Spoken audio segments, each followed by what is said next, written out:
Nia Jackson stands in a sweltering Crestwood courtroom, pulse steady as the judge bangs his gavel. Case dismissed. Sweat streaks her face. The crowd buzzes, stunned she's free after months of torment.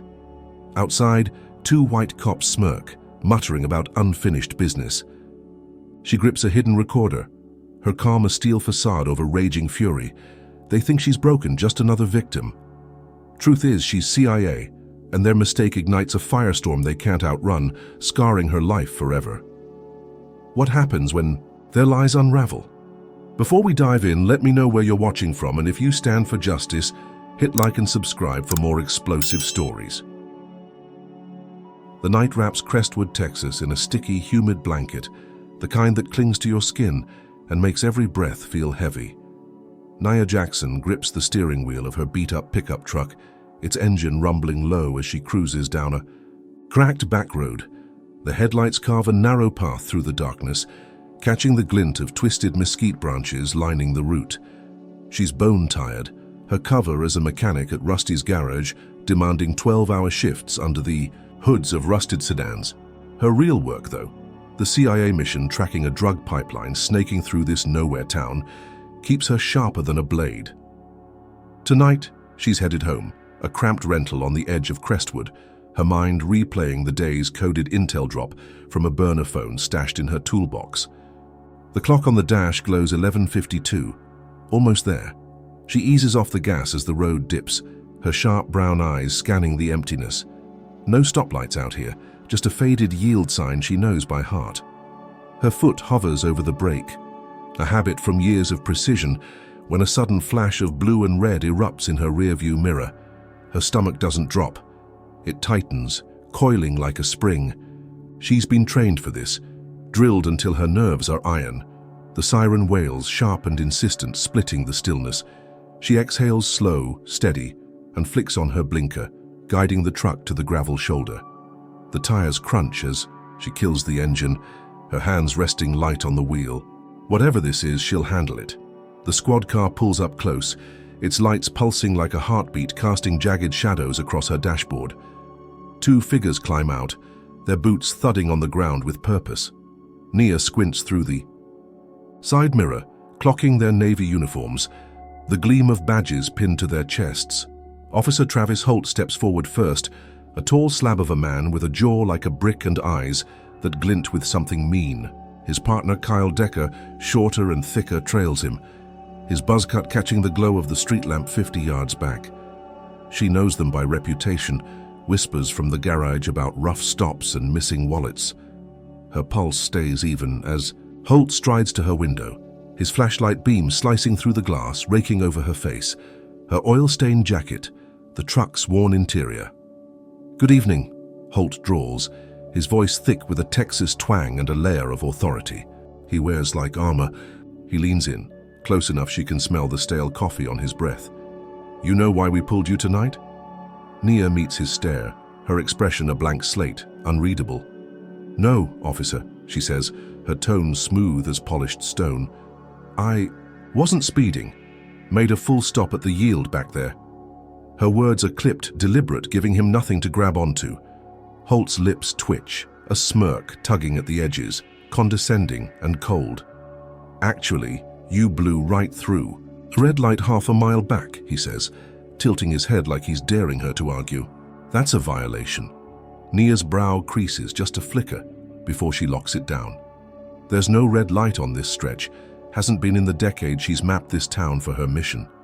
She could call it out, point to the empty road behind them, but she knows better. This isn't about traffic. "I'm certain I didn't," she says, keeping her voice level, firm. "If you're mistaken." Holt cuts her off, his tone sharpening like a switchblade. "License and registration." "No, please, no room for debate." She moves slow, deliberate, reaching for the glove box. Her fingers brush the cracked vinyl, popping it open, and she pulls out the papers. Virginia plates swapped for Texas ones months ago to blend in. Holt snatches them, his eyes lingering on her name, Nia Jackson, then flicking to her face like he's sizing up prey. "Local girl." "Huh?" he mutters, loud enough for Decker to hear. Decker's already circling the truck, his flashlight sweeping the bed, the undercarriage. "Hey, Travis," he calls, his voice low, edged with something rehearsed. "Check this out." Holt hands her papers back without a glance, his boots scuffing the gravel as he joins Decker at the passenger side. Nia watches them through the mirror, her jaw tightening as Decker jabs his light into the cab, then leans in, too casual, too quick. He straightens, holding up a small plastic bag, clear with white pills inside, dangling it like a trophy. "Well, well," Decker says, his grin wide and ugly. "What's this doing in your glove box?" Nia's eyes snap to the bag, then back to their faces. It wasn't there when she locked up at the garage. She'd stake her life on it, and she might have to. Her mind races, cataloging every move she made today. Every second the truck was out of sight. "This is a plant, clean and calculated." "That's not mine," she says, her voice steady, unshaken. Holt steps closer, towering over her open window. "You people always got an excuse," he spits, the words laced with venom, his smirk gone. "Sour. Think you own the road, huh? Not tonight." Decker chuckles, tossing the bag to Holt, who catches it one-handed. "Looks like a felony to me," he says, twirling it between his fingers. "Step out of the truck, ma'am." Nia doesn't. Flinch doesn't argue. She knows the game now, knows the script they're reading from. Her training kicks in hard, every muscle coiled but controlled. She pushes the door open, boots hitting the gravel with a soft crunch, standing tall, hands loose at her sides. Decker's already got the cuffs out, the metal glinting in the squad car's lights. "Hands behind your back," he barks, stepping in close. She complies, her wrists crossing as the steel snaps shut, cold against her skin. Holt leans in, his breath hot, on her ear. "Should have stayed in your lane," he whispers, the racial jab cutting deep, unmistakable. Decker grabs her arm rougher than he needs to, shoving her toward the squad car. She stumbles once, catches herself, her face still a mask of calm. They think they've got her rattled, think she's just another black woman they can bury under their badges. They're wrong. As Decker opens the back door, Nia shifts her weight, subtle, practiced. Her left boot presses down hard, a faint click sounding under the sole. A tracker, standard CIA issue, buried in the heel. It's live now, pinging her team 50 miles out in a safe house near Dallas. She doesn't smirk, doesn't give them the hint. Let them gloat. Holt slides into the driver's seat, Decker shotgun, and the engine roars to life. "You're in deep now," Holt says, glancing at her in the rear view, his eyes glinting with triumph.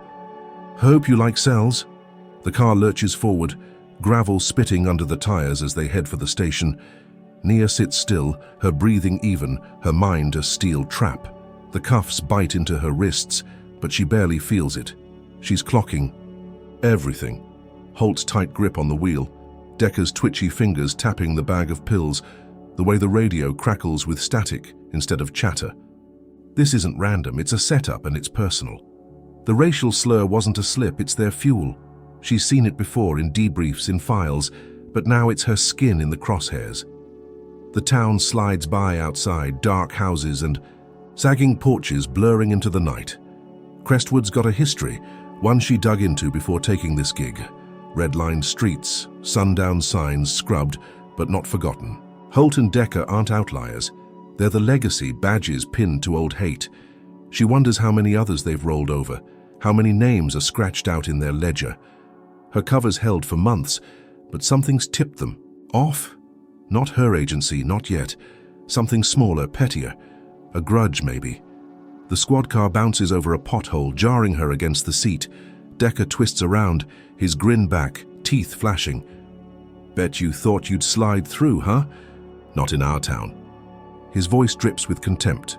The our claim staked in bloodlines she'll never share. Nia doesn't answer, doesn't blink. She lets them talk, lets them dig their hole.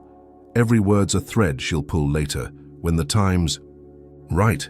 They hit the edge of downtown, the station's squat brick silhouette looming under floodlights.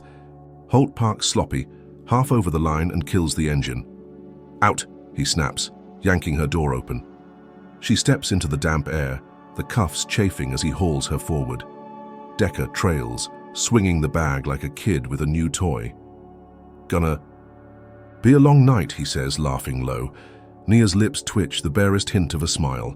They've got no idea who they've snagged.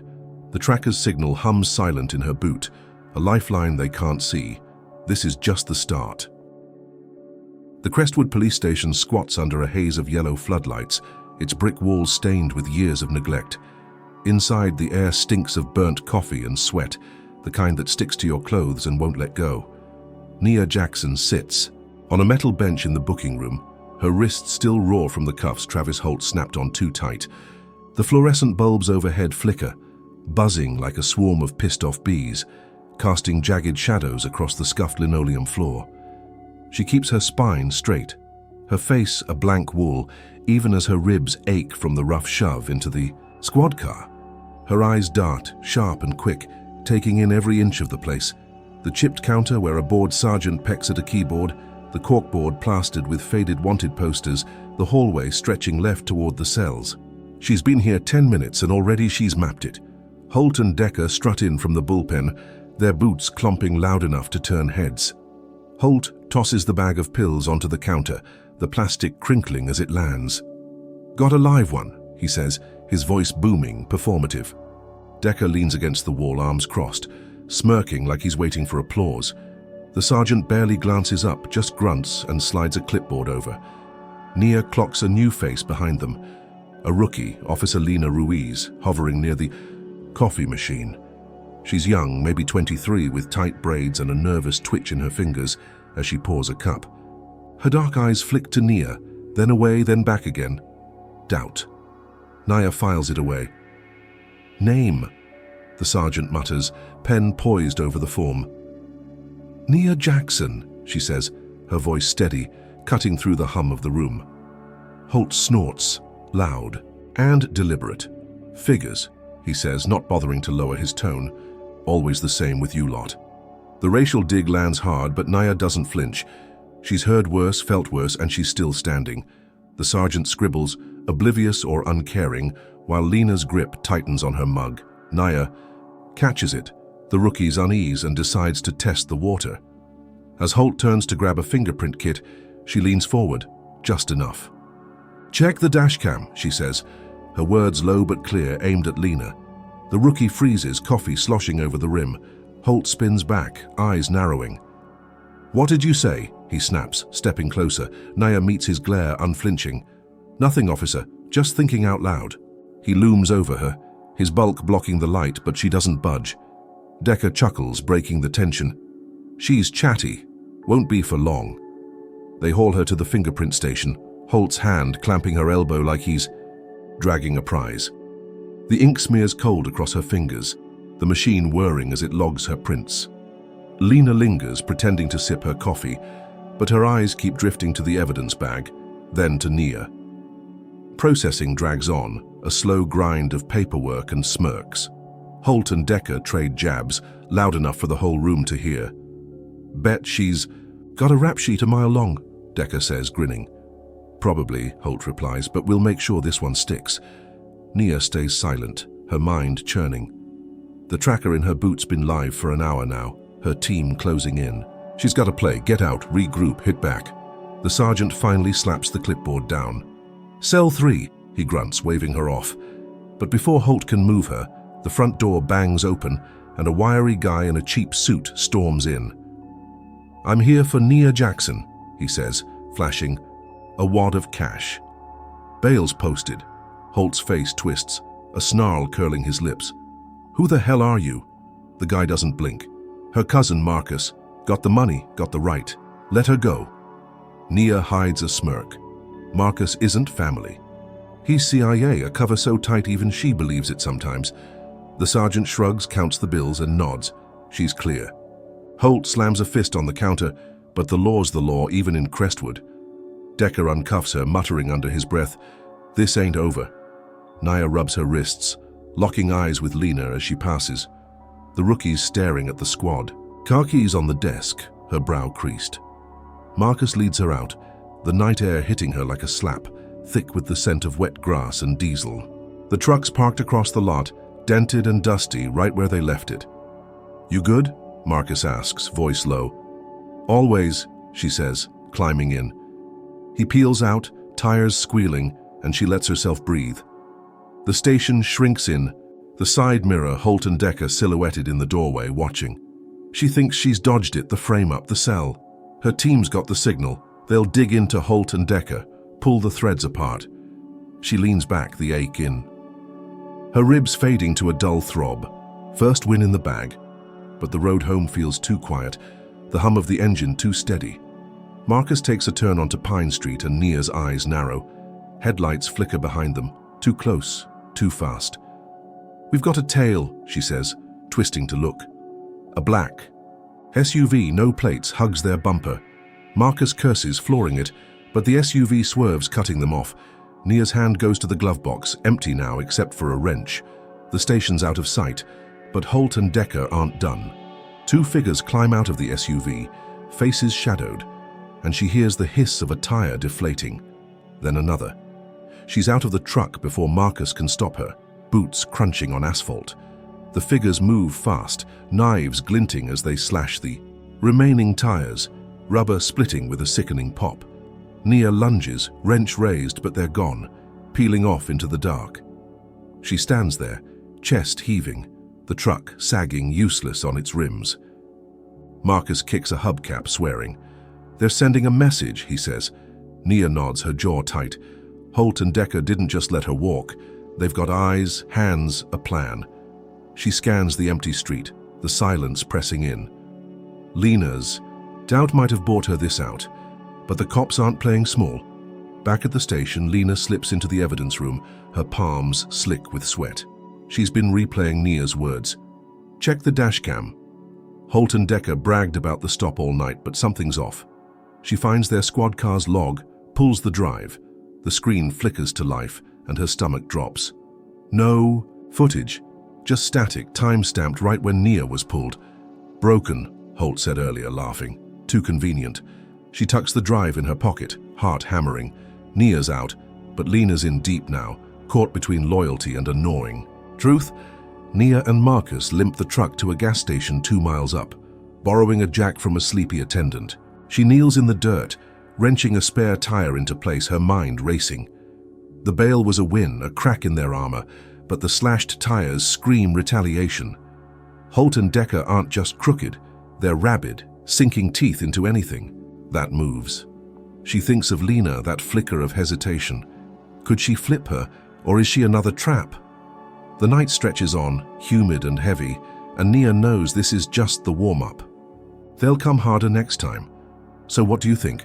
Should Nia trust Lena, or is the rookie too green to break free?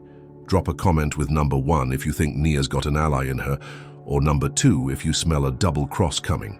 If you're rooting for Nia to turn the tables on these dirty cops, smash that like button and subscribe for the next twist.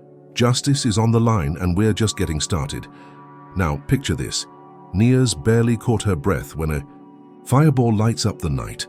What's Holt and Decker's next move, and how far will they go to bury her? Stick around to find out. The sun dips below the horizon, painting Crestwood, Texas in streaks of burnt orange and purple. But the heat doesn't quit. It clings to the air, thick and oppressive, pressing down on Nia Jackson as she kneels in the grimy backlot of Rusty's garage. Her hands, calloused from months under her mechanic cover, grip a socket wrench, tightening bolts on a customer's rusted sedan. The slashed tires from last night still burn in her mind, a jagged reminder of Holt and Decker's spite. She'd patched the truck up with Marcus at dawn, spares scavenged from the garage's scrap pile, but the message lingered. They're watching, waiting. Her CIA tracker's signal hums steady in her boot, her team closing in. But she's alone here, the clang of metal her only company. The garage sits on the edge of town, a squat concrete box flanked by overgrown weeds and a sagging chain link fence. Inside, the air smells of gasoline and sweat, the floor slick with oil stains that shimmer under a single dangling bulb. Nia wipes her brow with the back of her wrist, her oil-streaked tank top sticking to her skin. She's halfway through the oil change when a faint rustle pricks her ears, sharp against the evening quiet. Her head snaps up, eyes narrowing as she scans the open bay door. Nothing but shadows and the hum of cicadas. She shakes it off, chalking it up to exhaustion, and slides back under the car, the wrench cold in her palm. Then it comes, A shattering crash, glass exploding inward as a Molotov cocktail sails through the window. The bottle smashes against a workbench, flames erupting in a whoosh, licking up the walls with greedy tongues. Nia rolls out from under the sedan, her heart slamming against her ribs, not from fear, but from instinct honed over years in the field. Smoke stings her eyes as she scrambles to her feet, the heat searing her bare arms.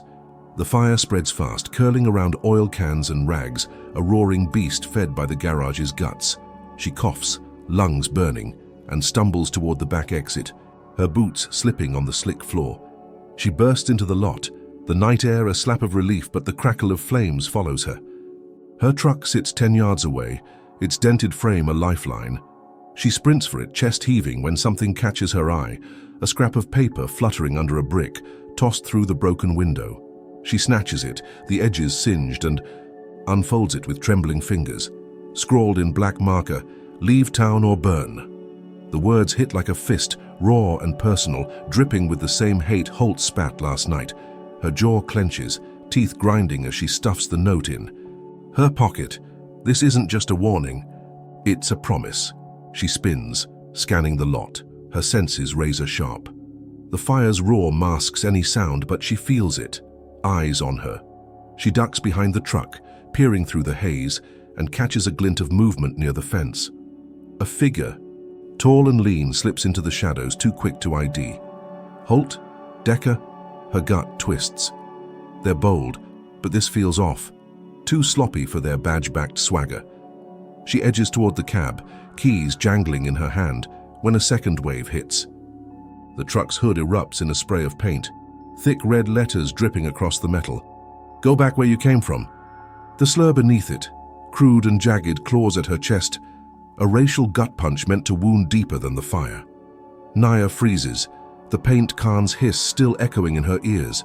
Her pulse thuds, not from panic, but fury, a molten thing bubbling under her calm.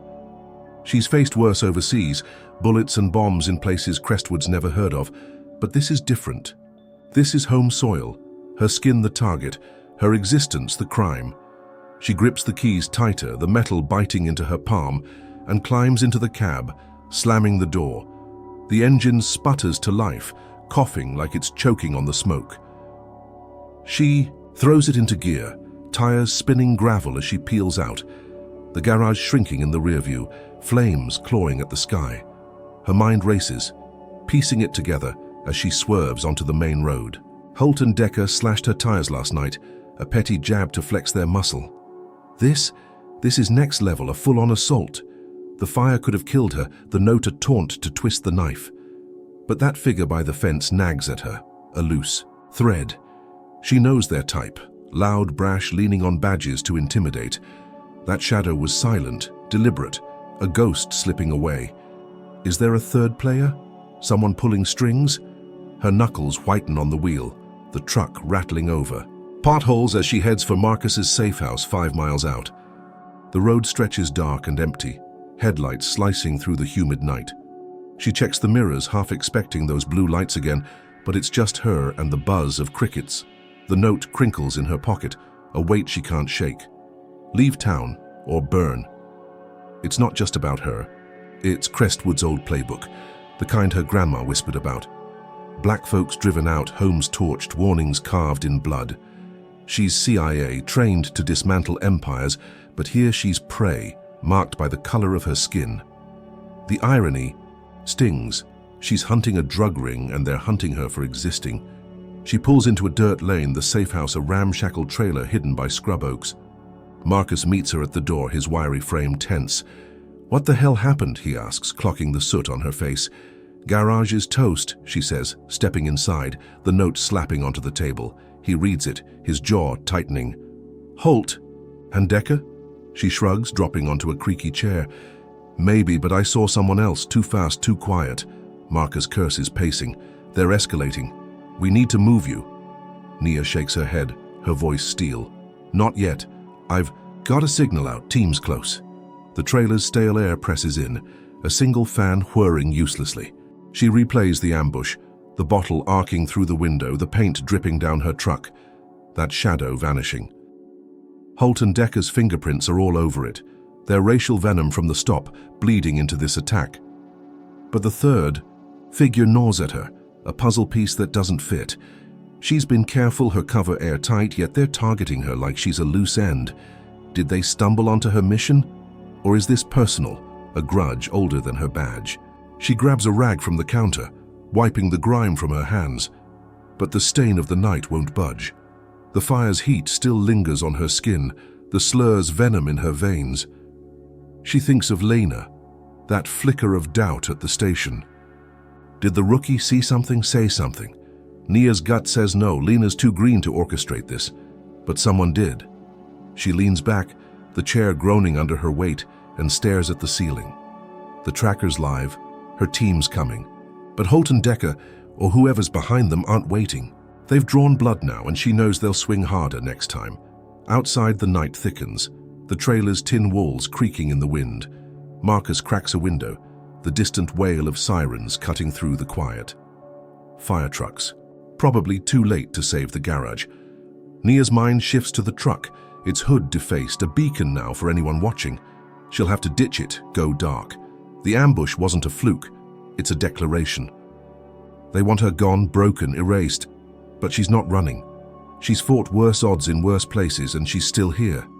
The question is, who's pulling the trigger? Holt and Decker, or the shadow in the dark? She closes her eyes, just for a second, the adrenaline ebbing into a cold, focused calm. Her ribs ache, her throat's raw from smoke, but her resolve's ironclad. They think they've got her on the ropes, think she'll fold under their hate. They're wrong. She's CIA trained to turn chaos into weapons, and this is her battlefield now. The note sits on the table, a taunt she'll shove back down their throats. The fire was their move, the next one's hers. The air inside Mabel's diner hangs heavy with the scent of frying grease and bitter coffee, a faint hum of ceiling fans stirring the sticky heat of Crestwood, Texas. Nia Jackson stands at the center of a chipped formica table, her boots planted. Firm, soot still smudging her cheek from last night's fire. Around her, a dozen locals perch on stools and lean against the counter, their faces a mix of weary lines and flickering hope. There's old man Clarence, his gnarled hands clutching, a mug, and Tasha, the waitress with a toddler at home, her apron stained with ketchup. Nia's voice cuts through the murmur, low but fierce, each word a spark. "They burned my garage last night," she says, pulling the singed note from her pocket, holding it high. "Told me to leave town or die. This isn't just about me. It's about all of us." The crowd shifts, a ripple of unease spreading. Clarence squints, his voice raspy. "Who's they?" And Lisa locks eyes with him, unflinching. "Holt and Decker, Crestwood's finest. Pulled me over 2 nights back, planted pills, called it justice. Last night was their encore." She lets the note drop, the scrawl glaring under the diner's dim lights. Tasha gasps, her hand flying to her mouth. "They've been shaking down my brother for months," she says, voice trembling. "Said he looked suspicious walking home." Nia nods, her jaw tight. "That's their game. Profile us, frame us, break us. But I'm done playing." She steps onto a chair, her shadow stretching across the peeling wallpaper.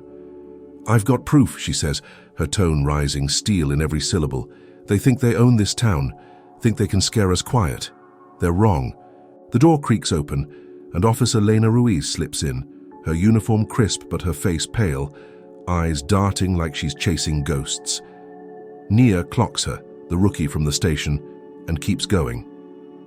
"We've got a voice. We use it now, or we lose. It forever." The room erupts, fists pounding tables, shouts bouncing off the walls. Clarence stands, shaky but defiant. "I'm with you, girl. Been too long." Lena edges closer, her boots scuffing the floor. Nia catches her gaze, a silent question hanging between them. The rookie's hands twist together, then she speaks, voice barely above a whisper. "I heard something at the station. A list. Names, dates, all black folks. Holt's got it locked in his desk." The diner goes still, the air thickening with dread. Tasha's eyes widen. "A hit list?" Lena nods, swallowing hard. "I think so. Saw him smirking over it yesterday. Said cleaning house starts soon." Nia's pulse kicks up, not from fear but fury. A list. proof of the rot she's been hunting, tied to her CIA mission and deeper than she guessed. The crowd surges, voices overlapping in a chaotic swell. "We march!" Clarence bellows, slamming his mug down. "Take it to the station, make 'em hear us." Nia raises a hand, steadying them. "Not yet. We build this right, loud, unbreakable. Tomorrow, town square, noon. Spread it." They nod, a fire catching in their eyes, and she feels it. Momentum, a crack in Crestwood's silence. She steps down, her boots thudding, and pulls Lena aside. "You sure about this?" she asks, voice low. Lena hesitates, then nods. "I can't. Unsee it, I'm in." Nia grips her shoulder, a pact sealed. She's got an ally, a spark of hope. This is her win, the town waking up. The diner buzzes as folks spill out, whispering plans, their steps quick with purpose. Nia lingers, wiping her hands on her jeans, the note crumpled in her fist. She's lit a fuse, and it feels good, like she's finally swinging back. Lena hovers, her radio crackling softly, then slips out, promising to dig deeper. Nia heads for the door, the night air beckoning when the windows rattle with a sudden boom. Tires screech outside and blue lights flood the lot. Her stomach twists, instinct screaming. She ducks low, peering through the glass. 2 squad cars skid to a halt, Holt and Decker climbing out, their faces twisted with rage. The door slams. Open, Holt's bulk filling the frame, his baton tapping his palm. "Nia Jackson," he growls, voice dripping with venom. "You're under arrest." The few stragglers freeze, Tasha clutching the counter. "For what?" Nia snaps, standing. Tall, her fists clenched. Decker steps in, his grin feral. "Inciting a riot, stirring up trouble in our town." He spits the word "our" like a claim, racial venom lacing every syllable. Nia laughs, sharp and cold. "Trouble? You mean truth." Holt lunges, grabbing, her arm twisting it hard. "You don't learn, do you?" he snarls, shoving her toward the door. They drag her outside, the humid air slapping her face as the crowd scatters, Clarence shouting curses from the sidelines. Holt slams her against the squad car, his breath hot on her neck. "This is our turf," he hisses, the racial edge cutting, deeper. "You don't belong." Decker swings, his fist cracking into her jaw, a burst of pain exploding behind her eyes. She staggers, tasting blood, but keeps her feet. They're not just mad, they're unhinged, the rally a match to their powder keg. Holt lands a kick to her ribs, the crack echoing in the lot, and she drops, gasping. "Should have burned with your shop," he mutters, hauling her up. The cuffs snap on, tighter than before, metal biting into her wrists. Decker yanks her hair, forcing her head back. "Think you're tough?" he says, his voice a snarl. "We'll see." They shove her into the back seat, the door slamming shut with a clang. Her vision swims, pain radiating from her jaw to her chest, but she grits her teeth, forcing clarity. The rally worked, woke the town, but it's cost her. Holt slides behind the wheel, Decker shotgun, and the car lurches forward, tires spitting gravel. She slumps against the seat, blood trickling down her chin, her mind racing despite the haze. They think they've crushed her, silenced the spark. She can hear them laughing up front, Holt's voice booming. She'll learn her place now. Decker chuckles, cracking his knuckles. Nobody's coming for her. Nia's lips twitch, the faintest smirk. They're wrong. The tracker's still live, her team's closing in, and Lena's got intel. She blacks out for a second, the pain pulling her under, but snaps back, her resolve iron. She's not done. The rally was her swing, and they've hit back harder. But this isn't the end. The squad car bounces over ruts, the station looming ahead, its floodlights glaring through the window. Her ribs scream with every jolt, her jaw throbbing, but she forces her breathing steady. Holt's list, Lena's whisper, the fire, the beating, it's all connected, a web of hate she'll rip apart. She thinks of Tasha, Clarence, the diner, buzzing with defiance. She's given them something, a voice, and they've taken her freedom for it. The car stops, and Holt yanks her out, her boots dragging on asphalt. "Welcome back," he says, shoving her toward the door. She stumbles, catches herself, and straightens, blood dripping onto the ground. They've won this round, but she's still in the fight. "So what's your take?" Can a town like Crestwood ever break free from creeps like Holt and Decker? Drop a comment with number 1 if you believe Nia's rally will spark real change, or number 2 if you think these cops will choke it out. If her grits got you hooked, smash that like button and subscribe for the next blow. Now imagine this. Nia's locked up, bruised but unbroken. What happens when the system doubles down to bury her deeper? Stay tuned to see. The Crestwood police station's holding cell smells of rust and despair, a concrete box with bars that cast long, warped shadows across the floor. Nia Jackson wakes with a jolt, her head pounding like a drum, the taste of blood still sharp on her tongue. Pain radiates from her jaw where Decker's fist landed, her ribs screaming from Holt's kick in the diner lot. She's slumped on a metal cot bolted to the wall, the thin mattress reeking of mildew. The fluorescent light overhead buzzes, a relentless drone that digs into her skull. She forces her eyes open, blinking against the glare, and sits up slow, every move a knife twisting in her side.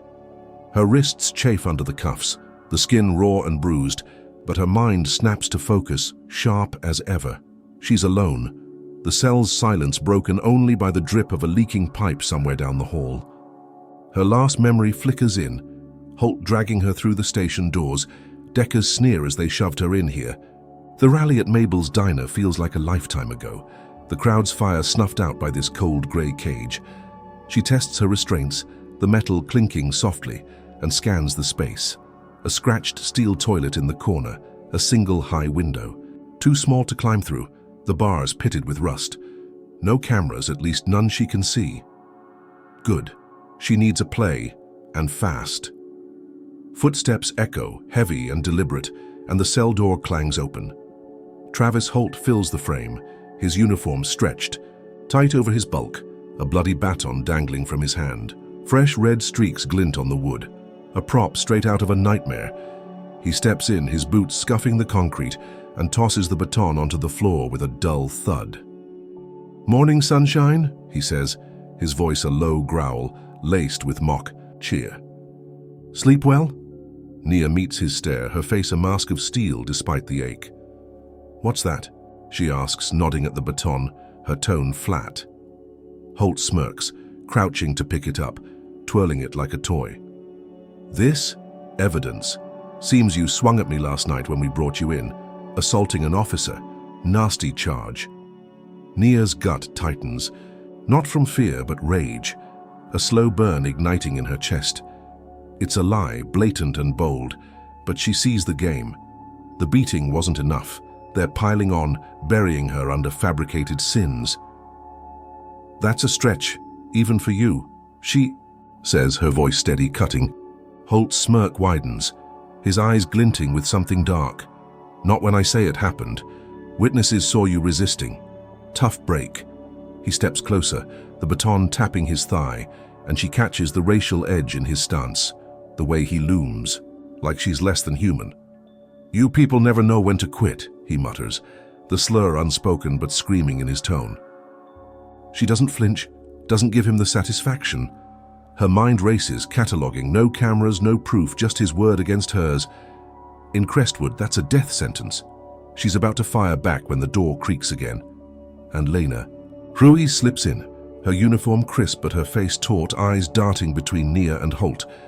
"Paperwork's ready," Lena says, her voice clipped, holding out a file. Holt snatches it, flipping it open, then tosses it at Nia's feet. "Read it and weep," he says, stepping back. "No bail this time. Judge'll love this one." He strides out, slamming the door, the clang echoing in her bones. Lena lingers, her fingers twitching, and Nia clocks it. The rookie's rattled. "You okay?" Nia asks low and quick. Lena hesitates, then nods barely. "They're lying," she whispers, glancing at the bars. "I know." Nia shifts, wincing as her ribs protest. "Got anything for me?" Lena's eyes flick to the hall, then back.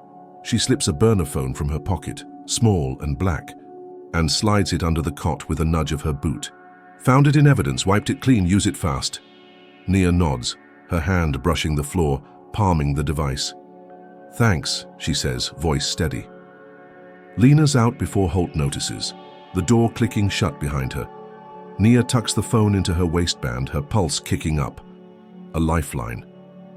She dials Marcus, the CIA handler who bailed her out, her breath shallow as it rings. "Jackson!" Marcus's voice crackles through, tense. "Where are you?" "Cell," she says, keeping it short.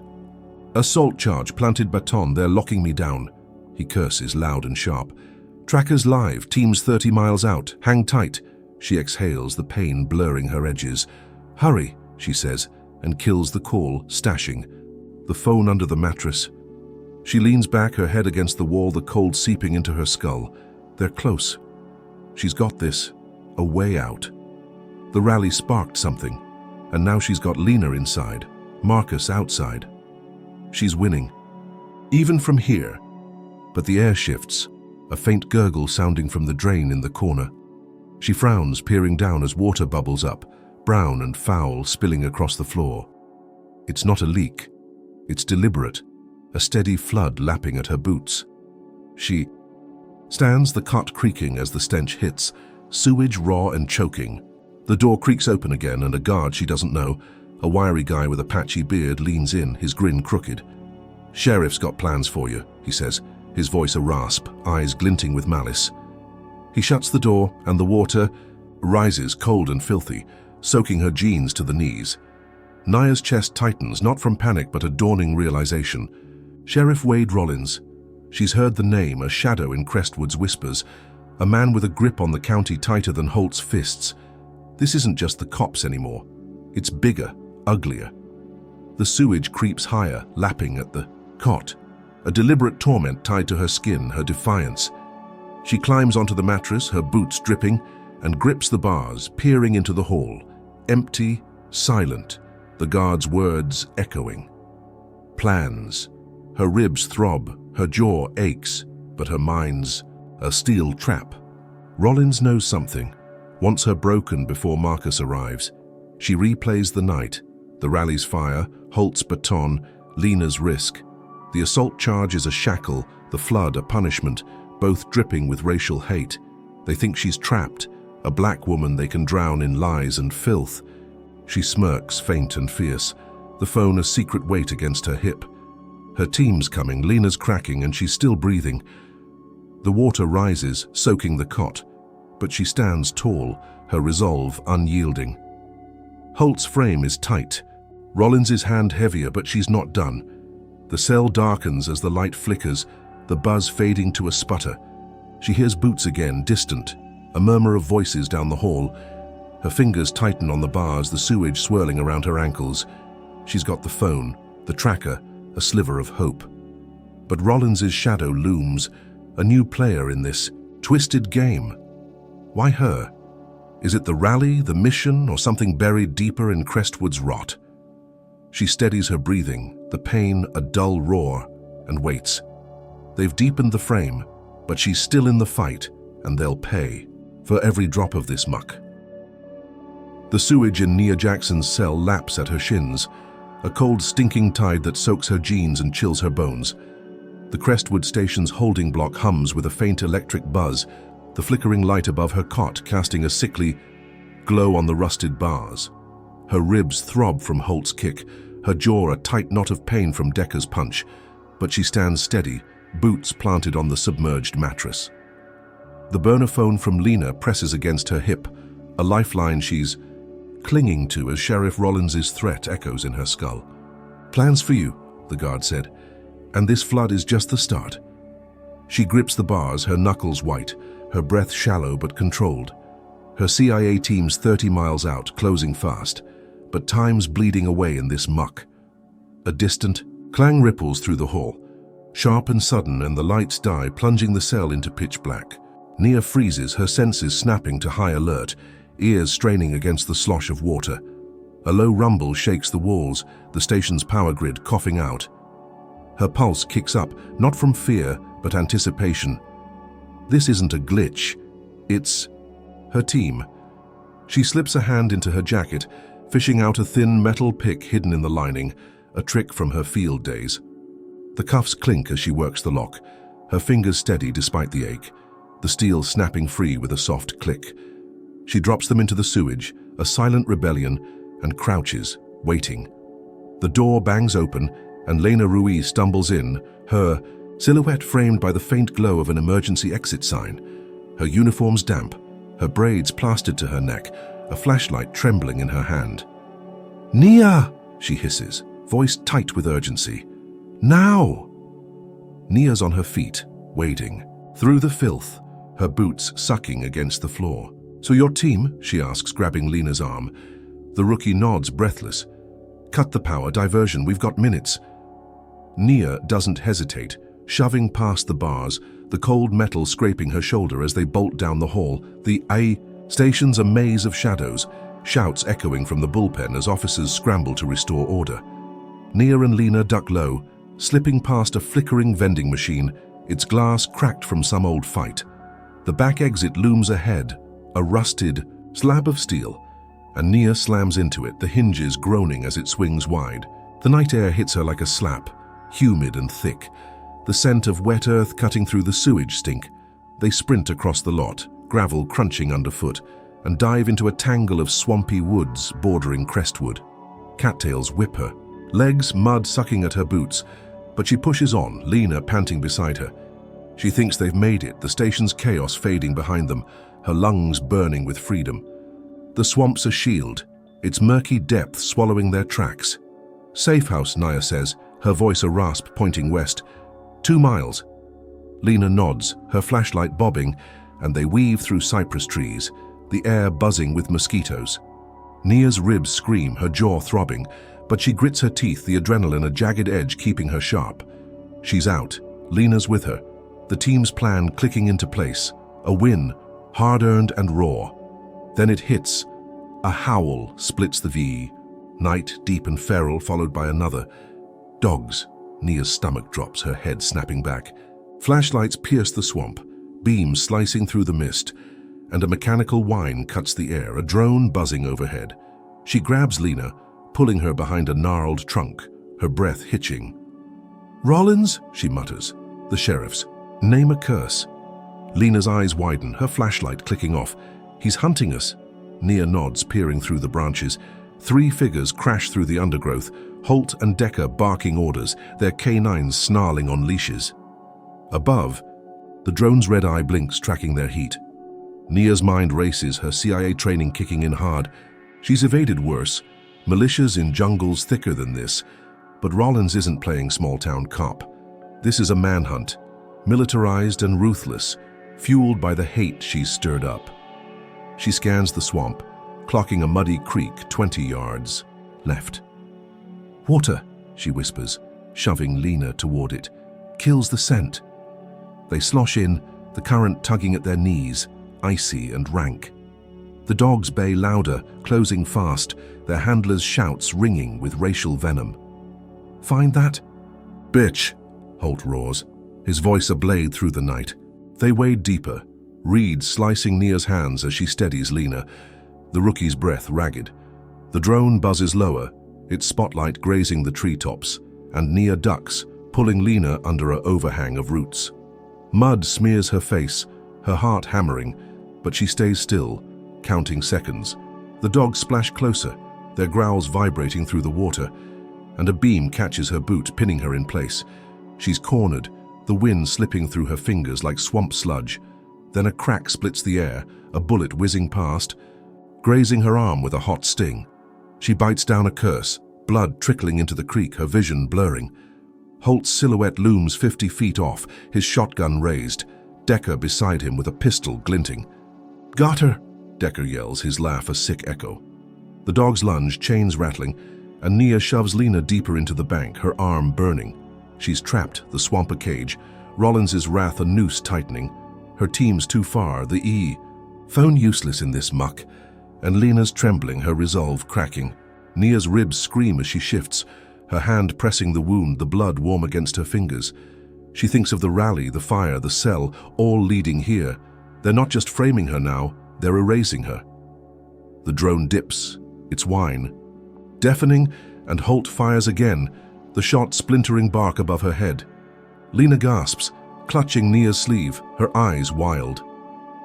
"What do we do?" she whispers, voice breaking. Nia grits her teeth, her mind a steel trap despite the pain. "Hold," she says low and firm. "They want us to run." She scans the creek, clocking a fallen log 10 yards downstream. If they can reach it, use it as cover, they might slip the net.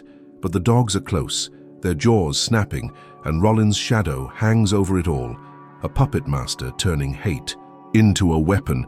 She drags Lena forward, the water slowing them, her arm throbbing with every step. The log's slick, moss-coated, and she hauls herself onto it, pulling Lena up. The drone swings wide, its light missing them by inches, and the dogs splash past, confused by the creek's flow. Holt curses, his voice fading as they regroup. But Nia knows it's temporary. They're hunted, bleeding and cornered, the breakout a fleeting gasp before the clamp. She presses her back to the log, her breath shallow, the swamp swallowing their tracks. Rollins isn't done, and neither is she. So what's your call on this mess? Is Nia's trust in Lena paying off, or has the rookie dragged her into a deeper trap? Drop a comment with number 1 if you think Lena's the real deal, or number 2 if you reckon she's Rollins's pawn. If you're gripped by this swamp showdown, hit that like button and subscribe for the next clash. Now, picture Nia, clinging to that log, blood in the water. Will her team swoop in, or has someone just sold her out? Stay locked in to find out.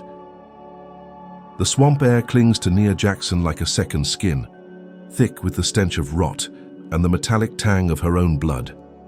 She presses her back against the slimy log, the creek's icy current tugging at her legs as she shields Lena Ruiz beneath the overhang of roots. Her arm burns where Holt's bullet grazed her, a shallow gash weeping red into the murky water. The drone's whine fades as it swings wide, the dog's howls growing distant, their handlers cursing through the mist. Nia's ribs ache, her jaw, a pulsing knot of pain, but her eyes stay sharp, scanning the shadows. She thinks they've slipped the net, the breakout holding. Her team's signals still live in her drowned boot. Her breath steadies, a flicker of hope sparking in her chest. Lena trembles beside her, her uniform sodden, her braids dripping as she clutches Nia's sleeve. "We're clear," she whispers, her voice a ragged thread. Nia nods, her hand pressing the wound, the blood slowing under her grip. "For now," she says, low and firm. "We move west, link with Marcus." She shifts, ready to haul Lena up, when the rookie's grip tightens, her nails digging in. Nia freezes, her gut twisting as Lena's eyes dart away, then back, glistening with something raw. "Nia," she says, barely audible, her voice cracking. I messed up." Nia's heart slams against her ribs, not from the dogs or the drone, but from the weight in Lena's words. "What did you do?"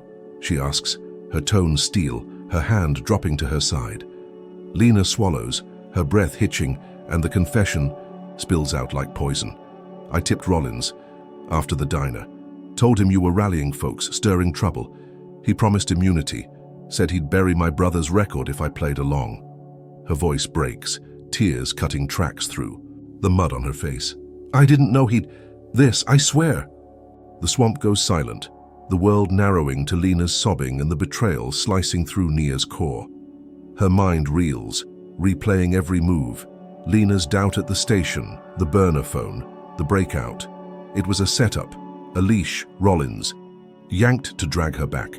She grabs Lena's collar, yanking her close, her voice a hiss. "You sold me out for a deal?" Lena sobs harder, shaking her head. "I thought it'd stop at the arrest, not this, not the dogs, the guns." Nia's fist clenches, her arm trembling with the urge to strike, but she shoves Lena back instead, her boots splashing in the creek. Before she can process, a spotlight blazes through the mist, pinning them against the log. Holt's voice booms, closer now. "There!" Boots crash through the swamp, dogs snarling, and Nia's on her feet, dragging Lena up despite the sting of betrayal. They stumble through the water, reeds slashing their legs, but the net's tightening. A shotgun blast rips the air, splintering.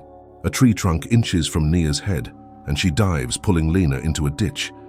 Her arm screams, blood soaking her sleeve, but she grits her teeth, peering over the edge. Holt and Decker close in, their silhouettes hulking against the drone's glare, and a third figure looms taller.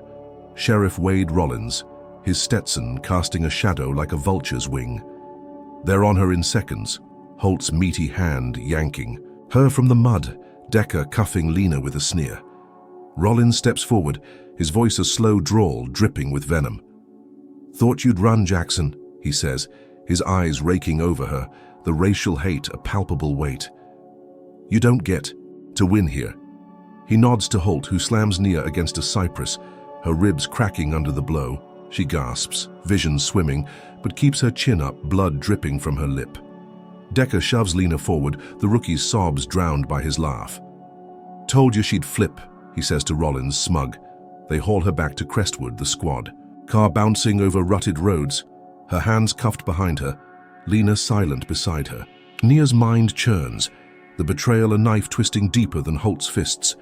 She'd trusted Lena, banked on her doubt, and it's cost her everything. The station's floodlights loom as they pull in, but Rollins doesn't stop there. He drives to the town square, a dusty patch ringed by sagging storefronts, and drags her out, shoving her to her knees. A crowd gathers, phones flashing, drawn by the sirens and the spectacle. Holt grabs a megaphone, his voice booming over the murmurs. Nia Jackson caught red-handed. A TV crew rolls up, Crestwood's lone station, their camera panning as Rollins steps forward, his Stetson tipped back. "This woman attacked my officers," he says, his tone smooth, rehearsed. "Resisted arrest, incited violence. Here's her confession." He signals Decker, who plays a doctored clip on a tablet, Nia's voice distorted, screaming threats she never made. The crowd gasps, some shouting slurs, their faces twisting with hate. "Get her out," a man yells, his voice thick with venom. Nia's stomach churns, the racial fury a tidal wave crashing over her. She's shackled, wrists bleeding. The square, a stage for their lies. She thinks it's over. The town turned, her fight snuffed out. Rollins smirks, leaning close, his breath hot on her ear. "You're done," he whispers, the racial edge cutting deep. "Nobody believes you're kind." He steps back, basking in the crowd's roars, and Nia's head drops, exhaustion clawing at her. She's lost Marcus, the team, the rally's spark. Lena's betrayal was the kill shot, and she's bleeding out in public. Then a boom shakes. The square, a car parked 50 yards off, erupting in a fireball, glass raining down. The crowd screams, scattering, and Rollins spins, his calm cracking. "What the hell?" he snaps, glaring at Holt. Nia lifts her head, her vision clearing, the flames reflecting in her eyes. The explosion's no accident. It's a message, Rollins' signature, a warning to Crestwood. Cross him and burn. Her jaw tightens, blood trickling down her chin. They've got her pinned, the town against her, but that blast shifts something. Her team's out there, the tracker's signal faint but alive. Lena sobs beside her, head bowed, but Nia's done with her. The square's chaos swirls, phones capturing every second, the racial hate now a live broadcast. Rollins grabs her arm, hauling her up, his grip iron. "Show's over," he growls, shoving her toward the car. She stumbles, her boots scraping asphalt, the crowd's jeers ringing in her ears. The shackles bite, her arm throbs, but her mind's a steel cage, locking onto the explosion. Rollins thinks he's won, thinks she's broken, her team gone. He's wrong. She's CIA, forged in fire, hotter than this, and she's still breathing. The car door slams, the square fading as they peel out. Lena's silence a dead weight beside her. Nia's ribs ache, her hope shredded, but she clings to one truth. They've overplayed their hand, and she'll make them choke on it. The Crestwood courthouse squats under a gray Texas sky, its limestone walls stained with decades of dust and defiance. Inside, the air hangs heavy with the scent of polished wood and nervous sweat, the gallery packed with townsfolk buzzing like a hive ready to sting. Nia Jackson stands at the defendant's table, her wrists chafed raw from shackles now swapped for a borrowed blazer, her jaw still bruised from Decker's fist, her ribs a dull ache beneath the fabric. The judge, a wiry man with a hawkish nose, peers over his glasses, gavel poised like a guillotine. She's been here 3 hours, the assault charge from Holt's bloody baton and the riot incitement from the diner twisted into a noose around her neck. Her eyes scan the room, sharp despite the exhaustion, clocking Holt and Decker smirking from the witness stand, Rollins looming in the back row, his Stetson a dark crown. The prosecutor, a slick guy in a cheap suit, paces like a vulture, his voice dripping with rehearsed outrage. Nia Jackson attacked officers, incited chaos, endangered this town, he says, jabbing a finger at her. We've got video, witnesses, evidence. He nods to a screen flickering to life, the doctored clip from the square replaying, her voice warped, shouting threats she never spoke. The crowd murmurs, slurs slipping through clenched teeth, the racial venom a living thing in the room. Nia's stomach churns, not from fear but fury, her hands clenching at her sides. She's alone. Lena's betrayal a fresh scar, her team silent since the swamp. She thinks she's done, the frame airtight, Crestwood's hate her judge and jury. Then, the doors creak open and a man strides in, tall and lean, his suit crisp, a briefcase swinging from his hand.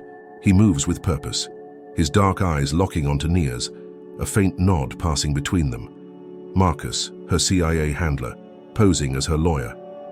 He steps to her side, his voice low.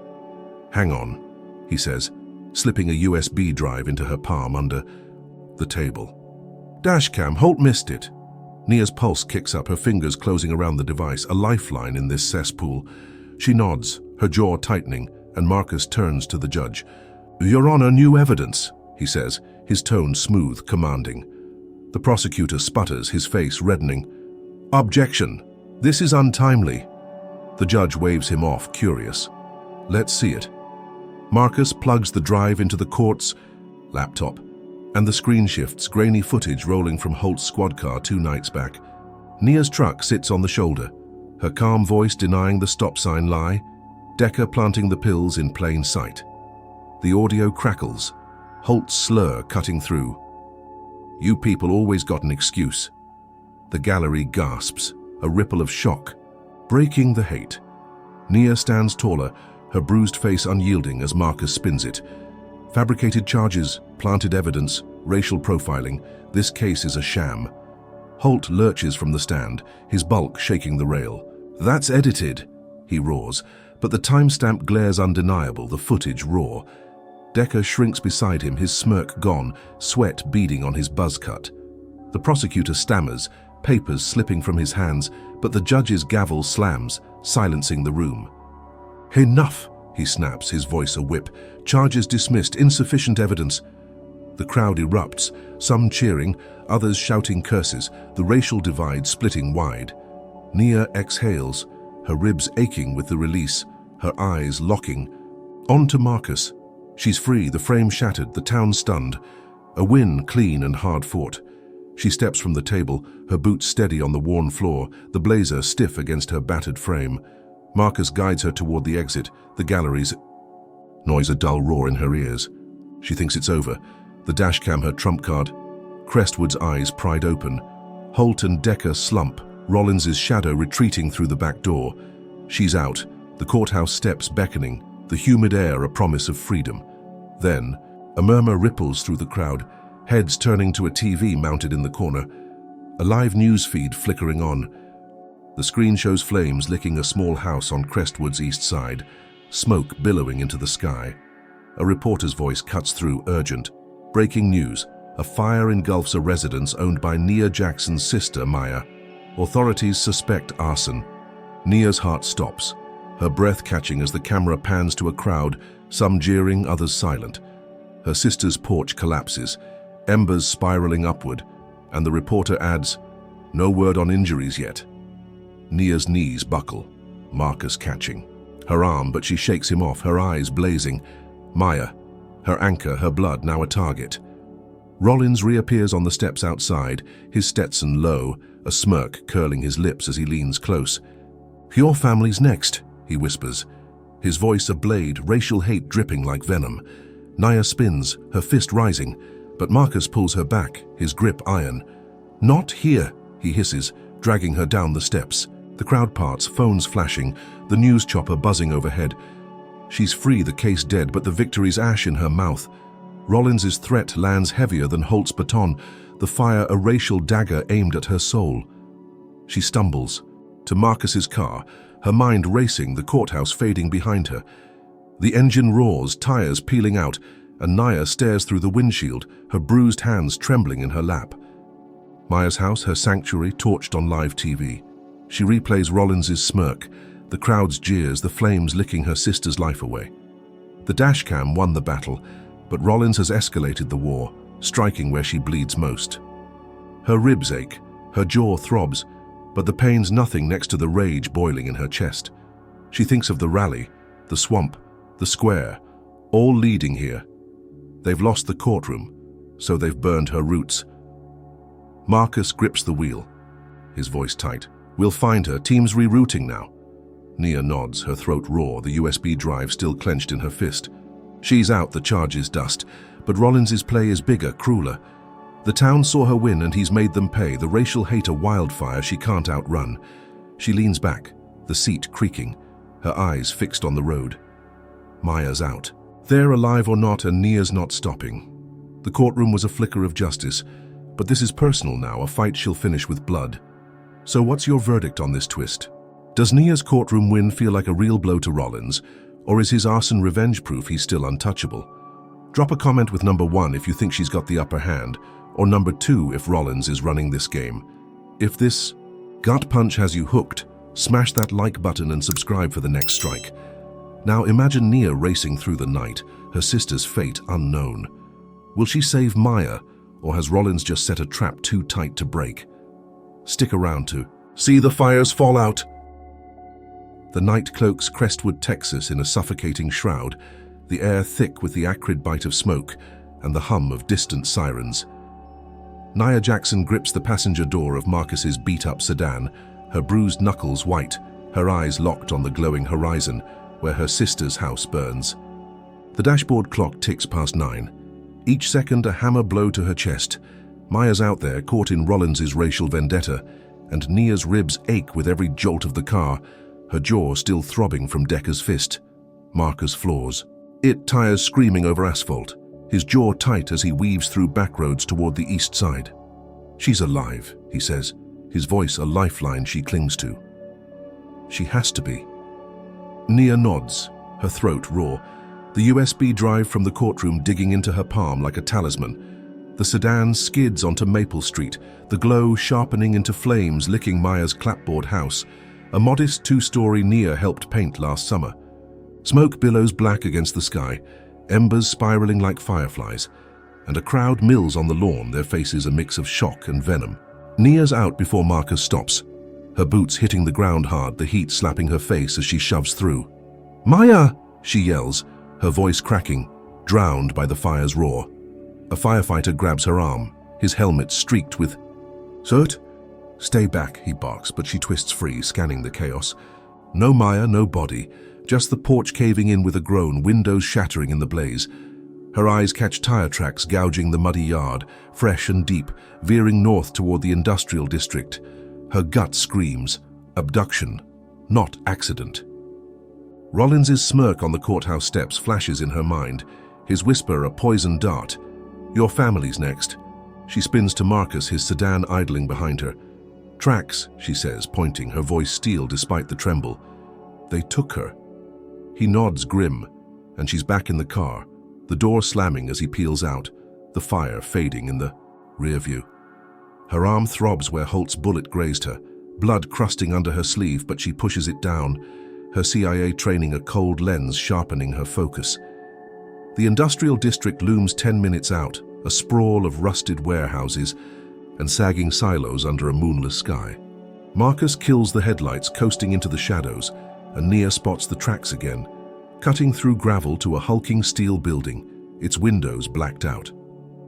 "There," she says, her hand on the door.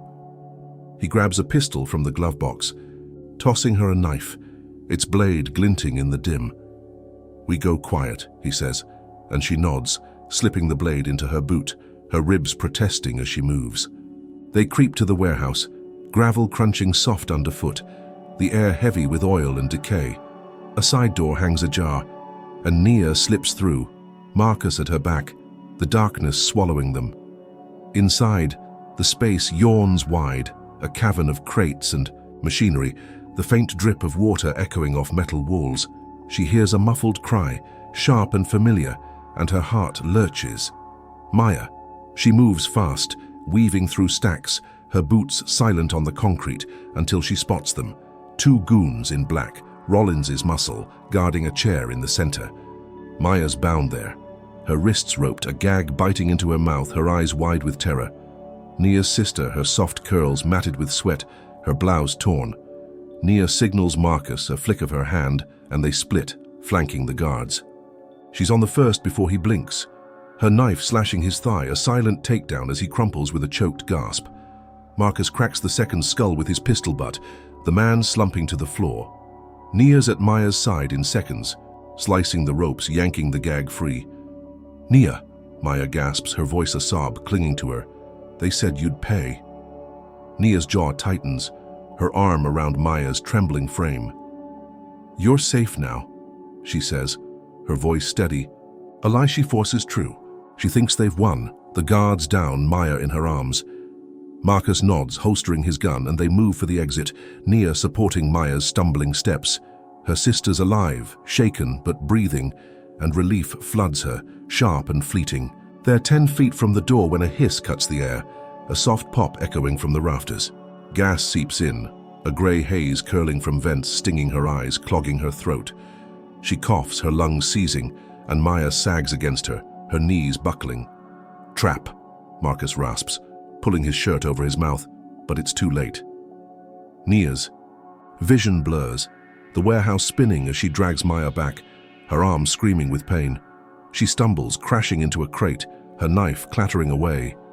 Rollins steps from the shadows, his Stetson low, a gas mask strapped to his face, his laugh, a muffled growl through the filter. "Thought you'd outsmart me?"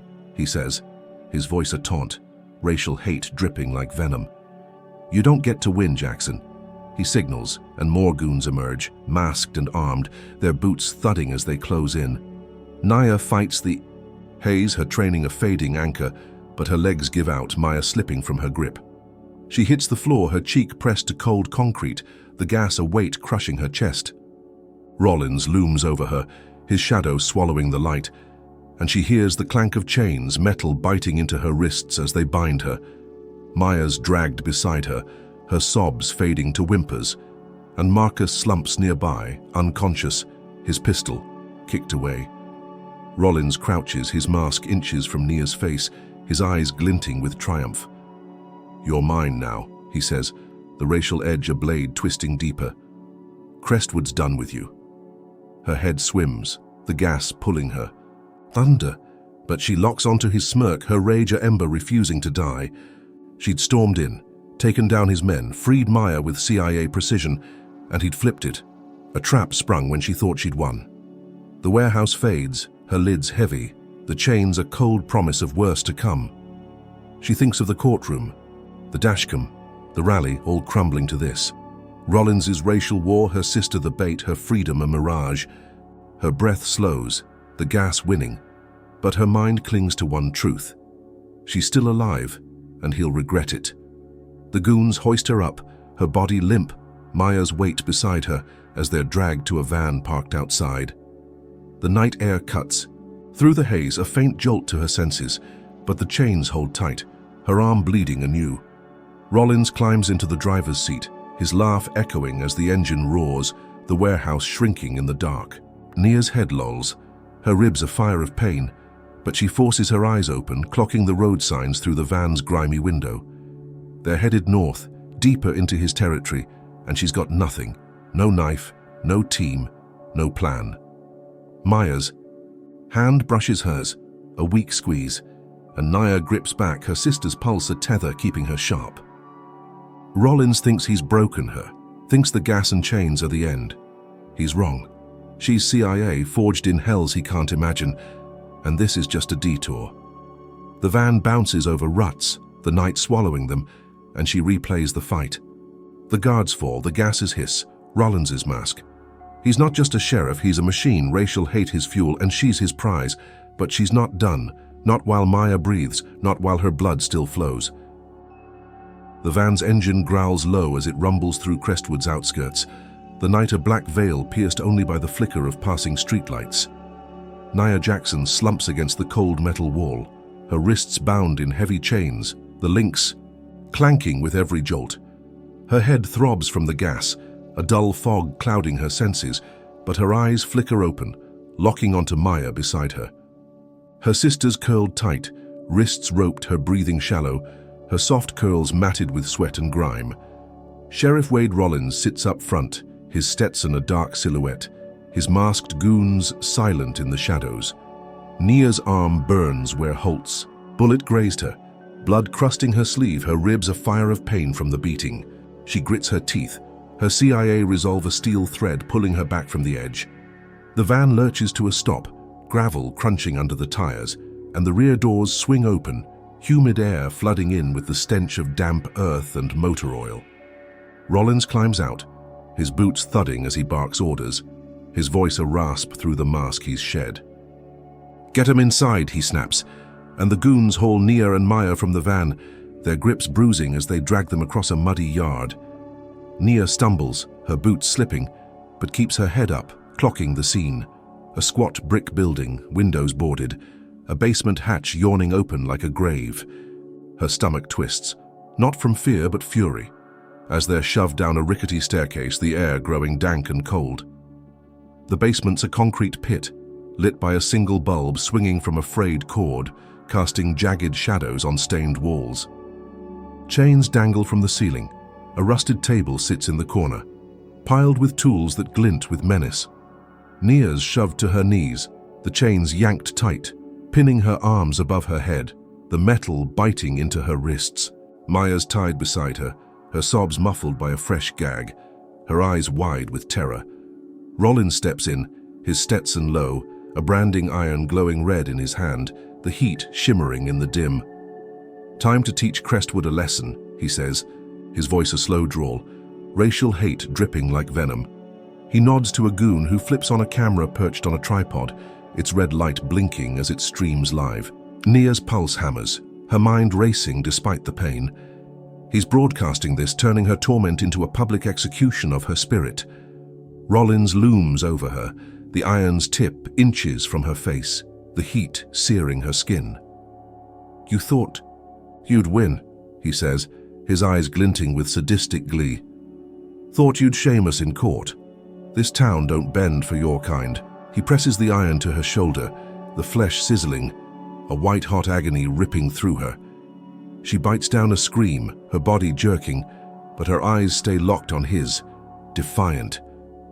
He pulls back, the iron dripping with her blood, and carves a slur into her arm, the letters crude and jagged, each cut a racial dagger meant to break her.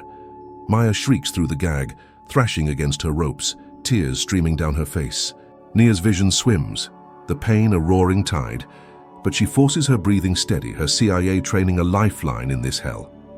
Rollins laughs, a guttural sound, and turns to the camera. "See this, Crestwood? This is what happens when they step out of line." He grabs Maya's chin, forcing her to face the lens, and Nia lunges, the chains snapping taut, her voice a rasp. "Leave her." Rollins spins, his fist cracking into Nia's jaw, the same spot Decker hit, a fresh burst of pain exploding behind her eyes. "Shut it," he snarls, and brands Maya's thigh, her muffled scream piercing Nia's soul. The camera rolls, the live feed beaming their agony to every screen in town, a racial spectacle to cement his power. Nia's head drops, blood dripping, onto the concrete, her body trembling with rage and exhaustion. She's helpless, chained, her sister breaking beside her, and Rollins revels in it, his goons circling like wolves. She thinks it's endless, the iron's heat, the cuts, the racial taunts, a chorus of hate. Then a shard of glass glints on the floor, a broken bottle from some old fight. Nia shifts, her boot nudging it closer, her fingers straining against the chains. She grabs it, the edge slicing her palm, and saws at the links, her blood slicking the metal. Rollins turns, distracted by Maya's sobs, and Nia cuts free, the chain snapping with a clang. She's on her feet, lunging at him, the shard slashing his arm, a spray of red arcing across the wall. He roars, staggering back, and she grabs Maya, slicing her ropes, pulling her up. The goons charge, but a crash shakes the building, the bulb shattering as boots pound the stairs. Nia's team bursts in, black-clad agents with guns drawn, Marcus at the lead, his pistol barking as he drops a goon mid-stride. "Down!" he yells, and Nia dives, shielding Maya, her arms screaming with every move. The basement erupts, gunfire, echoing off concrete, the camera toppling as Rollins bolts for a back exit, his Stetson tumbling. Marcus grabs Nia, hauling her up, his voice tight. "We've got him!" Agents cuff the remaining goons, Rollins cornered in the yard, his mask of control shattered. Nia staggers to her feet, Maya clinging to her, the team swarming, sirens wailing outside. She thinks it's over, the torture done, Rollins in chains, her sister safe. Her breath rasps, the burns and cuts a map of pain, but she's alive, they're alive. Then a crack splits the air, a sniper shot slicing through the chaos, and Maya jerks in her arms, a bloom of red spreading across her chest.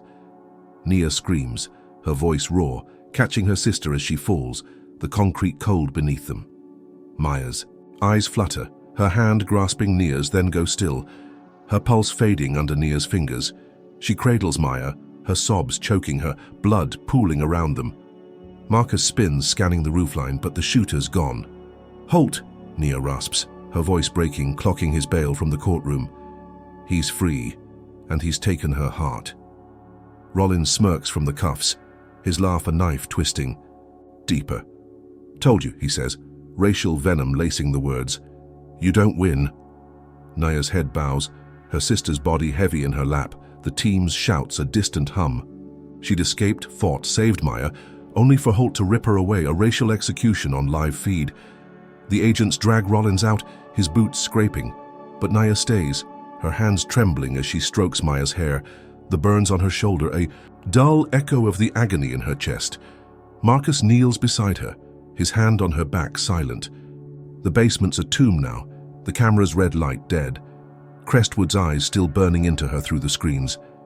She thinks of the rally, the courtroom, the warehouse, all for this. Maya gone, Rollins' hate victorious in her blood. Her resolve hardens, a cold steel forged in grief, and she rises, laying Maya down, her eyes dry, her mission clear. They've taken everything, but she's not broken yet. The basement air hangs heavy with the coppery stench of blood and the faint crackle of a dying light bulb, its shards crunching under Nia Jackson's boots. She kneels beside Maya's body, her sister's chest still, the red stain blooming across. Her blouse a brutal testament to Holt's sniper shot. Nia's hands tremble as she brushes a curl from Maya's face. Her burns and cuts a dull ache beneath the crushing weight of grief. Her arm throbs where Rollins carved his slur, her ribs grown from the beatings, but her eyes are dry, her fury a cold flame licking at her core.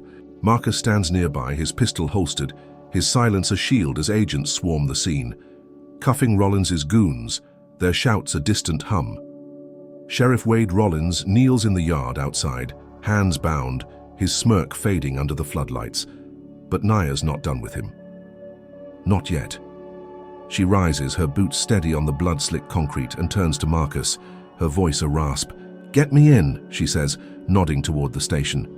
He frowns, his brow creasing. "Nia, you're hurt. Let us handle it." She shakes, her head, her jaw tight. "Holt's free. Rollins is talking. I end this." Her tone brooks no argument, her CIA steel cutting through the haze of loss. Marcus hesitates, then nods, handing her a comms earpiece. It's static, a lifeline to the E. "Team, 2 hours," he says, and she's gone, slipping past the agents, her blazer torn, her stride fueled by vengeance. The Crestwood police station looms under a starless sky, its brick facade a fortress of corruption she's stormed before. She moves like a ghost, her knife from the warehouse tucked in her boot, her burns screaming as she scales a dumpster to a second-floor window. The glass gives with a muffled crack, and she's inside, the air stale with coffee and lies. The bullpen's quiet, night shift skeletons hunched over desks, oblivious to her shadow slipping past. She finds Holt's office, a cluttered den of files and cigarette stubs, the door unlocked in his arrogance. Her hands move fast, planting bugs in the lamp, the phone, tiny black dots whispering to her team. She cracks his desk drawer, her knife prying the lock, and pulls out a ledger, its pages scrawled with names, dates, payoffs, a decades-long map of Crestwood's rot. Holt's name stains every line, Decker's too, Rollins's signature a crown atop the filth. She snaps photos with a burner phone, her bloodied fingers steady, and uploads them to Marcus, the evidence a noose tightening around their necks. She thinks it's enough, a reckoning in black ink, and slips out. The station's hum fading as she hits the street, her comms crackling with Marcus's voice. FBI's got it. Moving now. She heads for a safe house, a crumbling shack 3 miles out, her boots pounding gravel, the night swallowing her pain. She collapses inside, the walls peeling, a TV flickering in the corner. The screen flares to life, a news anchor's voice cutting through static. Breaking: officers Travis Holt and Kyle Decker arrested in Crestwood, charged with corruption and misconduct. Footage rolls, Holt's bulk cuffed, Decker's buzz cut, bowed, their faces grim as FBI agents haul them from the station. Nia's chest tightens, a hollow victory pulsing through her grief. She's avenged Maya, exposed their empire, the ledger a blade in their backs. She leans back, her burns stinging, believing it's over. The TV drones on, the anchor's tone shifting. Sheriff Wade Rollins, held on related charges, remains in custody. Nia's eyes narrow, her hand clenching the burner. She's won. The town's rot laid bare, Holt and Decker finished. Then the shack trembles, a low rumble shaking the floor, and her comms erupt with Marcus's shout. "Nia, get out!" Too late. A truck slams through the wall, wood splintering, glass exploding inward as flames roar to life, a fireball engulfing the room. She dives, her arm shielding her face, the heat searing her burns anew, her lungs choking on smoke.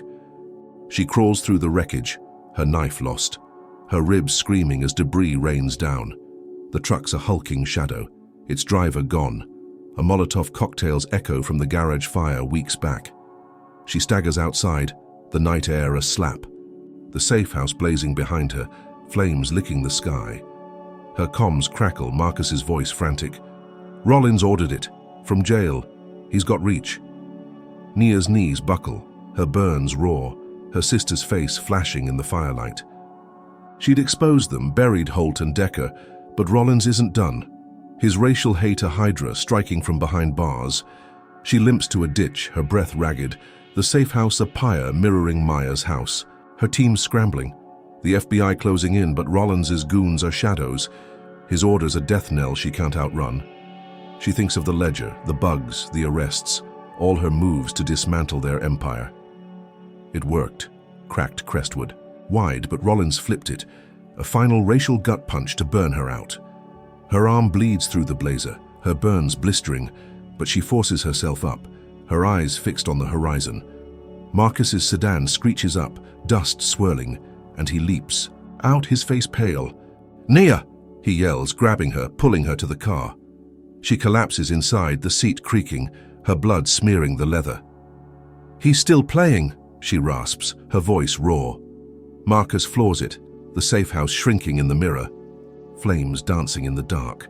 "We've got him locked," he says, but she shakes her head, her grief a steel cage. Not enough, he's got eyes everywhere. The ledger was her strike, the arrests her justice, but Rollins's reach is a noose she's still choking on.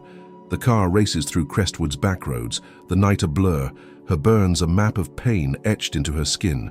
She replays the night, Maya's death, the bugs planted, the TV's flicker of triumph, the truck's roar. Holt and Decker are down, their corruption a headline, but Rollins's retaliation is a beast she can't kill from here. Her sisters. Blood stains her hands, her safe house ash, and she's still breathing, still fighting. The sedan hums, Marcus silent, and Nia's resolve hardens, a cold vow in her chest. She's not done. Not while Rollins draws breath, not while Crestwood's hate festers. The Crestwood courthouse looms under a bruised dawn sky, its limestone walls streaked with soot from a night of chaos, the air thick with the acrid tang of burning rubber. Nia Jackson limps up the steps, her blazer shredded, her burns blistering.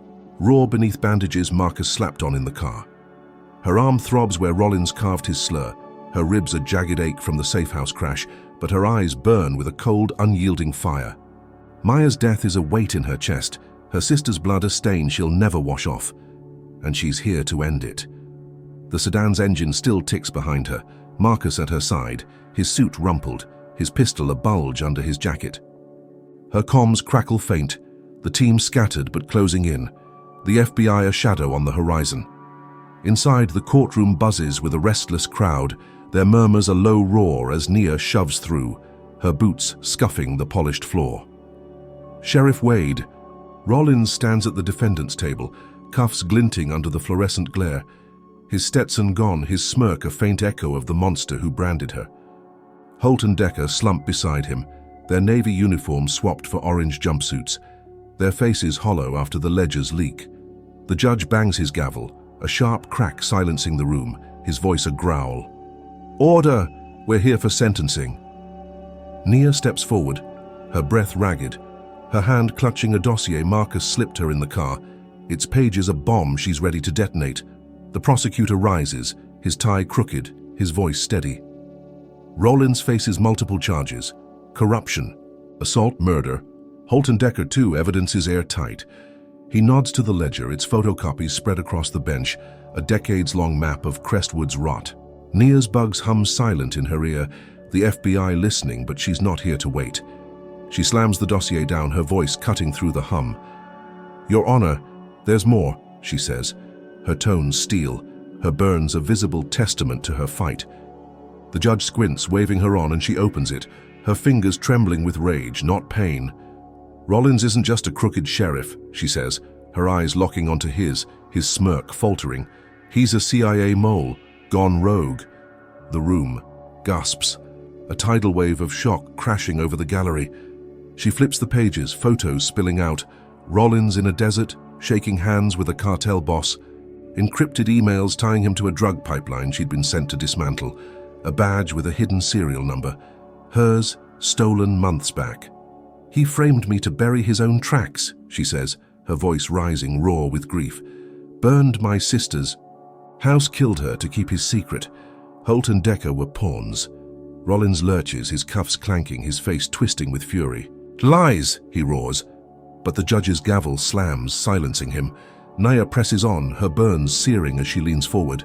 "He infiltrated the agency 10 years ago, funneled intel to traffickers, turned Crestwood into his playground. I was the threat, a black agent too close to his empire." The racial edge cuts deep, the crowd shifting, some paling, others glaring. She throws down a final photo, Rollins grinning beside a crate of pills, the same kind planted in her truck. "He's the kingpin, not me." Holt's jaw drops, his bulk shrinking, and Decker stammers, his buzz cut slick with sweat.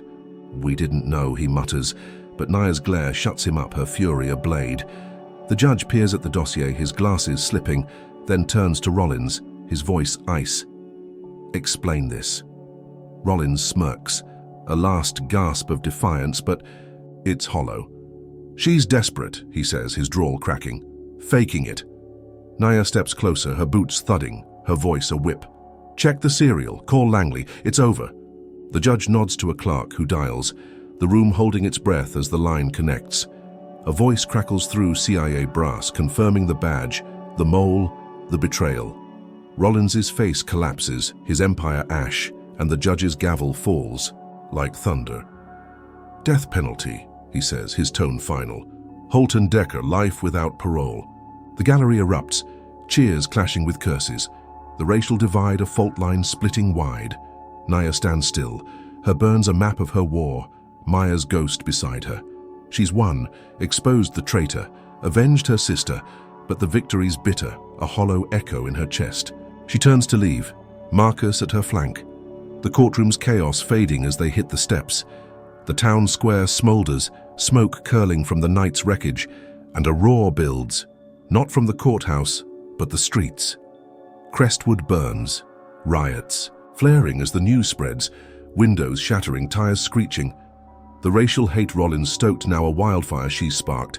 She stumbles, her ribs screaming, and Marcus steadies her, his voice low. "You flipped it," he says, but her eyes fix on the flames, her win a match to anarchy. The dossier was her kill shot, Rollins's CIA shadow, the twist she never saw coming. He'd hunted her, branded her, killed Maya, all to hide his double. Life a racial war his shield. Now he's condemned, Holt and Decker buried, but Crestwood's unraveling, her justice a spark to chaos. She limps to the sedan, her burns weeping, her sister's face etched in the smoke. The crowd surges, some cheering her name, others hurling slurs. The town a powder keg, she's blown wide. Marcus opens the door, his hand on her shoulder, but she pauses, the flames reflecting in her eyes. She'd walked in scarred, broken, a black woman they'd tried to erase, and walked out a reckoning, Rollins's empire dust, his execution sealed. But the cost gnaws at her. Maya gone, Crestwood ablaze, her mission a pyre she can't douse. She slides into the car, the seat creaking under her weight, her blood staining the leather. Marcus drives, the riots fading in the mirror, and she leans back, her breath shallow, her resolve a cold steel forged in loss. She's ended it, flipped the truth, but the scars run deeper than her burns. The town's hate a beast she's unleashed. The sedan cuts through the dawn, the horizon a smear of orange and black, Crestwood's chaos a distant roar. Nia's hand clenches the dossier, its pages crumpled, her proof of Rollins's betrayal a weight she'll carry forever. He was her shadow, a CIA ghost turned racial tyrant, and she's killed him, but the fallout's hers to bear. The riots will burn out. The FBI will sweep in, but Maya's gone, and Nia's fight has lit a fuse she can't snuff. She closes her eyes, the pain a dull pulse, and knows this isn't peace, just the end of one war, with scars to mark the next. This story of Nia Jackson unveils raw truths about resilience, systemic injustice, and the cost of fighting back. First, it teaches us that courage isn't the absence of fear, but the will to push through it. Nia faced relentless racial hatred, frame-ups, beatings, torture, and the loss of her sister Maya, yet her CIA grit turned every blow into fuel for justice. Her story screams that standing up, even when the odds are stacked, can crack open corruption's shell. Second, it exposes how power shields itself with prejudice. Rollins, a rogue CIA mole, wielded racial venom to bury his crimes, proving that bigotry isn't just personal, it's a weapon of control. Holt and Decker's blind loyalty shows how complicity festers in silence. Third, victory comes at a price. Nia's courtroom win toppled a tyrant, but it unleashed chaos, burning Crestwood in riots. Justice isn't clean, it's a fire that can consume what you love. Finally, trust is a gamble. Lena's betrayal cut deeper than Rollins's iron. A reminder that allies can falter under pressure, leaving scars no mission can heal. Nia's journey isn't just a tale of triumph. It's a mirror to our world, where racial battles rage beneath badges and lies. Her scars whisper, fight on but know the cost. So what do you take from Nia's war? Should she have trusted Lena, or was her downfall inevitable? Drop a comment with your thoughts, hit like if her grit inspires you, and subscribe for more tales of Justice's Edge. Share this if you believe truth can outlast hate. Thanks for riding this storm with us. Here's to strength in the face of shadows.